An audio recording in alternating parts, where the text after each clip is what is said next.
So we get a lot of questions about vetting information, and it's important to make sure that we're doing that. So what do people ask you about it, Nate?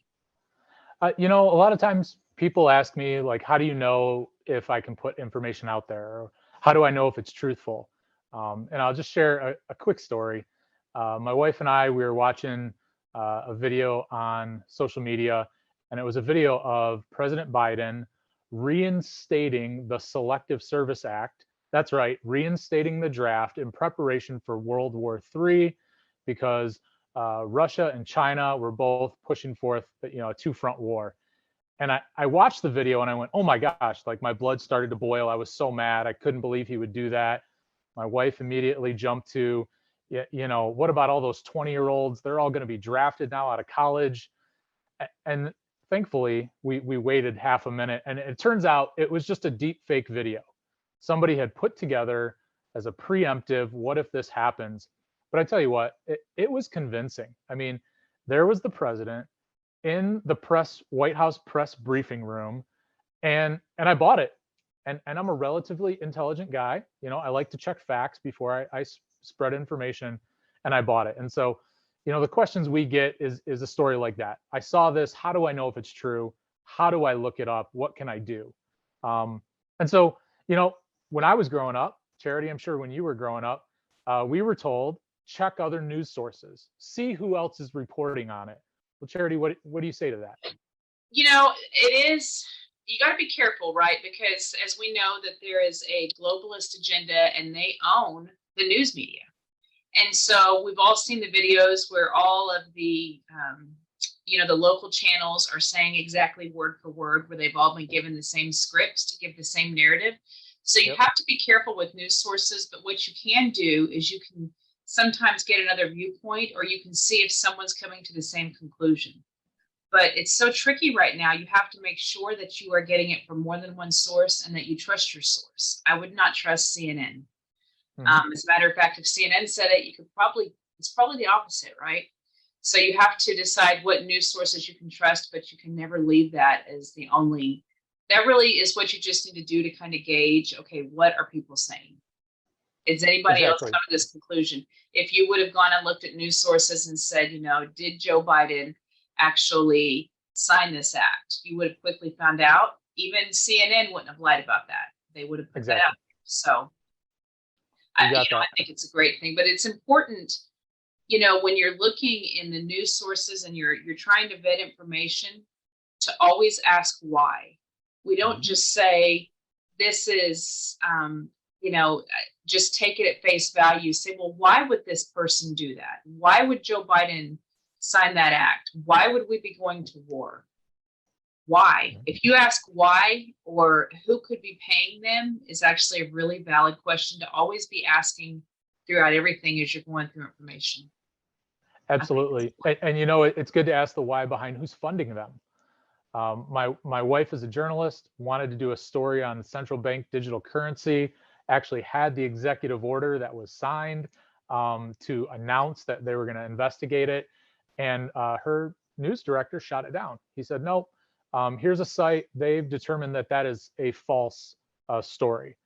Well, the executive order exists. It was signed. So that part was true. It was public record. And when you do a little bit of digging on the fact check site, it turns out that all the bad actors are the ones who are funding them. Very simply, Facebook is one of their largest donors. Well, okay, do we trust everything that comes from that social media giant? Of course we don't. We try to vet it, which kind of brings up another point of, what do you do with public record? How do you look things up on the public record? Well, most everything is available on public record. You can find out everything from divorce proceedings, any kind of court proceedings are available online. Every state has their own way to look up a docket search. But if you go into a search engine and say, Oklahoma docket search or Texas docket search, it's going to pull up a website where you can look up anything on anybody. You can see, of course, their divorce, their bankruptcies.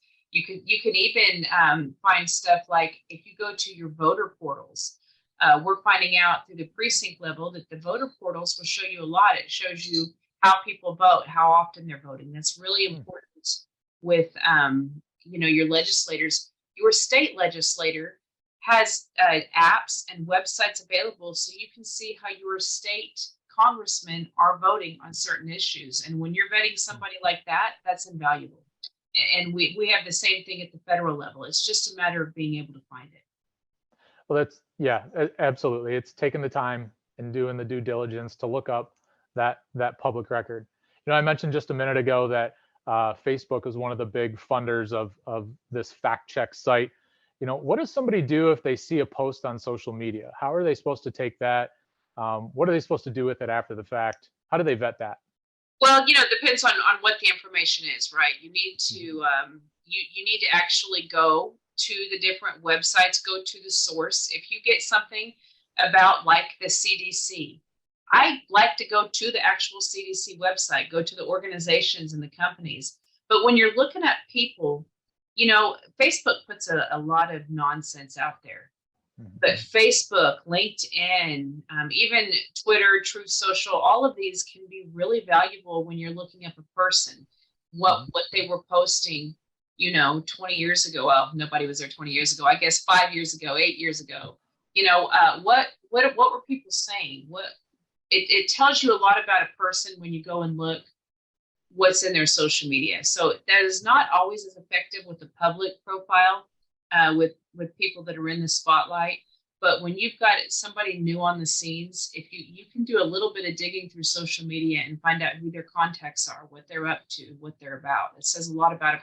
You can find out about a person and what they stand for.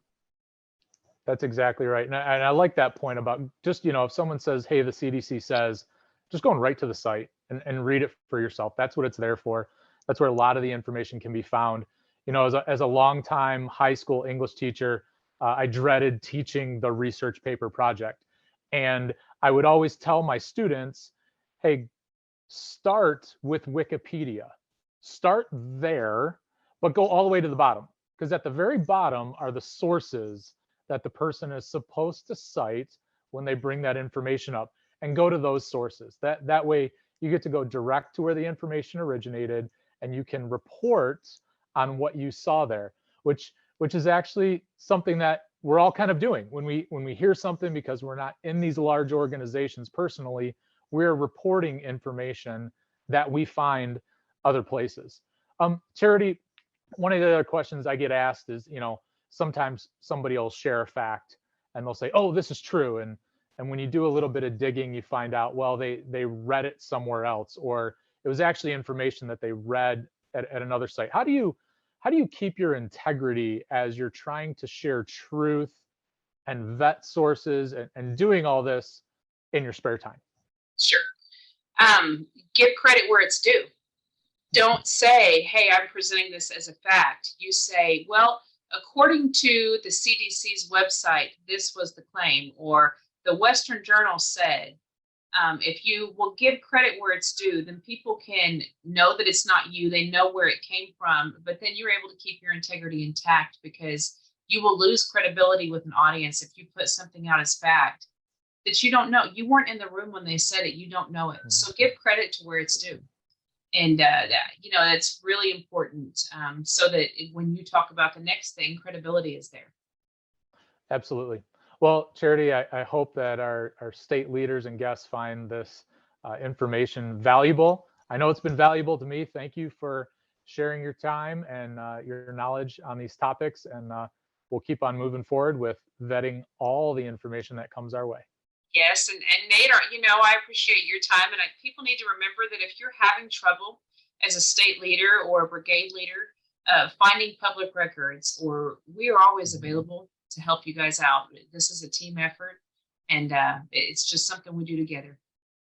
Absolutely. All right. Thank you. Thank you.